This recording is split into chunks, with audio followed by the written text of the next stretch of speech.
Halo semuanya, nama saya Luis. Saya dari kelompok 22 Frontend dan bersama partner saya, David Vincent. Pada kali saya akan menjelaskan kode dari Bali.com. Yang pertama adalah font yang kita gunakan adalah dari Roboto yang berasal dari Google. Lalu di bagian-bagian sini adalah navigation untuk mengganti dari page home, budaya, guide, quill, comment, dan game. Dan pada bagian pertama adalah home section yang kita berikan konten card aktif supaya saat kita membuka page pertama yang akan muncul adalah home, bukan page yang lain. Lalu kedua adalah section budaya yang berisikan konten card doang, tidak ada aktifnya supaya tidak muncul, yang berisikan sebuah video dari YouTube dan kita bisa membuka video tersebut di dalam websitenya.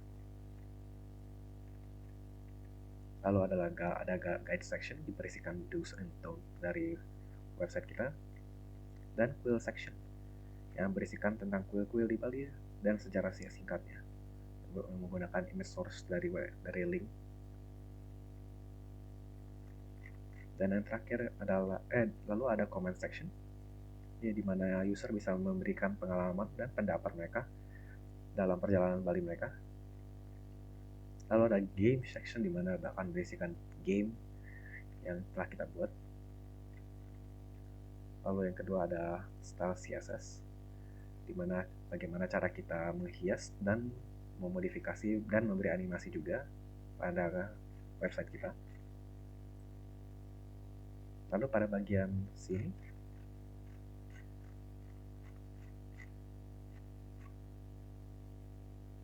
pada bagian monyet ini, saat kita memainkan gamenya kita akan mengubah kursor pengguna menjadi sebuah hammer untuk memukul monyetnya menggunakan CSS ini. Lalu yang terakhir adalah script, di mana berisikan kode-kode dan logika dari website kita. Yang pertama akan memulai dengan dokumen add event listener supaya script ini berjalan jika website sudah berjalan. Yang awal-awal berisikan database dari do's and don't pada sebagian sesajen dan do's and don't pada bagian quill. Lalu ada fungsi navigasi. Saat kita mengklik navigation bar kita dapat mengubah page dari home ke quill, guide, dan game dan lain-lainnya.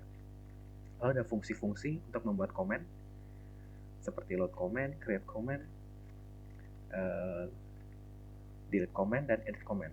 Kita menggunakan local storage agar supaya user jika mengirim komen atau membuat komen, jika mereka mereload atau menutup websitenya, saat mereka membuka kembali, isi dari komen mereka tidak akan hilang. Lalu yang terakhir adalah kode-kode berisikan bagaimana cara pembuatan game monyetnya. Kita pertama menginisialisasikan variabel-variabelnya seperti monyetnya, gambar monyetnya.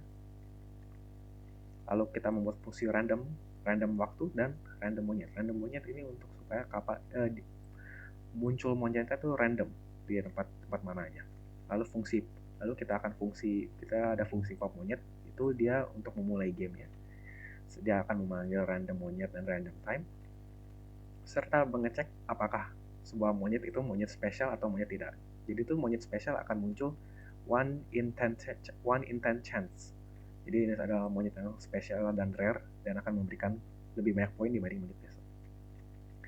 Ada fungsi start game, di mana akan menyimpan skor dan memulai timer kapan memulai main, dan fungsi whack atau fungsi memukul monyetnya, di mana akan menghasilkan poin jika memukul monyet. Sekian dari kode kami. Jika ada salah kata atau hal yang menyinggung, mohon maaf. Terima kasih telah menonton.